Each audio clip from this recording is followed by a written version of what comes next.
ఇగో మా చిల్డ్రన్ అయితే చేపలు పడుతుందుకైతే మా వాళ్ళు అయితే పోయిర్రు. పొద్దున్నే పోయిర్రు చిల్లరకైతే వాళ్ళు ఒలలు వేసేందుకైతే. ఇగో చూడుర్రి ఎట్లా ఒలలు వేస్తుర్రో. మా దగ్గర పనిచేసే అన్ననైతే మొత్తం ఒలలు అయితే వేసుకుంటుండు. ఈ పుట్టిలు నిలవాడి వేసుకోవాలి. ఒలలు కూర్చొని అయితే వేసుకోనికి రాదు. ఇగో ఇవి మీకు ఒలలకు తెల్ల బెండ్ల లెక్క కనిపిస్తున్నాయి కదా, ఆ బెండ్లు కట్టుకోకపోతే చేపలు అయితే పడాయి. ఇదంతానైతే మా చెరువు వ్యూ.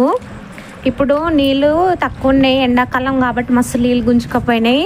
ఇంకా గుంజుకపోతాయి, పొక్కలు తేలుతాయి ఎక్కడి అక్కడ. ఇగో ఇక్కడ ఇప్పుడైతే వీళ్ళు ఒలలు అయితే వేస్తున్నారు. వర్షాకాలంలోనైతే అలుగులు వారుతాయి.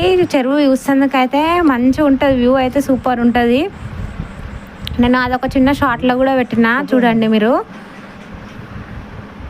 ఇక వీళ్ళైతే ఒలలు వేస్తున్నారు. ఆ అలుగులు వారేటప్పుడు అయితే వానలు పడే అలుగులు వారుతాయి చూడండి. అప్పుడైతే మా చెల్లరకు మేమైతే పొద్దున్న నుంచి రాత్రి వరకు అక్కడనే ఉండాల్సి వస్తుంది, రాత్రింబవళ్ళు. ఎందుకంటే అవి ఏమంటారు, అలుగులు వారేటప్పుడు అలుగులకు జాలి కడతాం. మళ్ళీ ఆ జాలి దగ్గర తొట్టు చెత్త అంతా చెదారం వస్తుంది, అది తీయాలి. లేకపోతే మళ్ళీ చేపలు అనేటివి అన్నీ కొట్టుకుపోతాయి. వెయిట్ ఆపక మొత్తము అలుగుకు కట్టిన వాళ్ళ మొత్తం దిగిపోతుంది. అందుకోసమే రాత్రింబవళ్ళు అక్కడనే ఉండాలి. ఇక మా వాళ్ళు అయితే చేపలు తీసుడు స్టార్ట్ చేసిర్రు. బొచ్చ చేప అదైతే మీరు చూస్తున్నది. మీ సైడ్ ఏమంటారో కామెంట్ చేయండి బొచ్చ చేపని. అలుగులు వారేటప్పుడు అయితే ఫుల్ దొంగలు కూడా వస్తారు ఫ్రెండ్స్, మస్తు దొంగలు. జాలి లేపేసి కింది నుంచి చేపలు వస్తాయి అని చెప్పేసి, నీళ్ళు వారుతుంటాయి కదా, నీళ్ళు వారినప్పుడు చేపలు వస్తాయి అన్నమాట. జాలి లేపేసి వస్తాయి, జాలి లేపకపోతే రావు. అయితే రాళ్ళు తీసేసి జాలి లేపుతారు.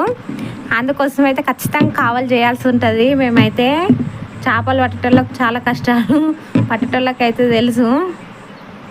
మా చిల్డ్రన్ అయితే ఇగో బంగారు తీగ కూడా పడ్డది. మామూలు ఫోటో కూడా దిగి ఫోటో పంపించారు చూడండి. ఇగో బంగారు తీగ చేప ఇది. ఇగో ఇన్ని చేపలు అయితే పడ్డాయి ఫ్రెండ్స్.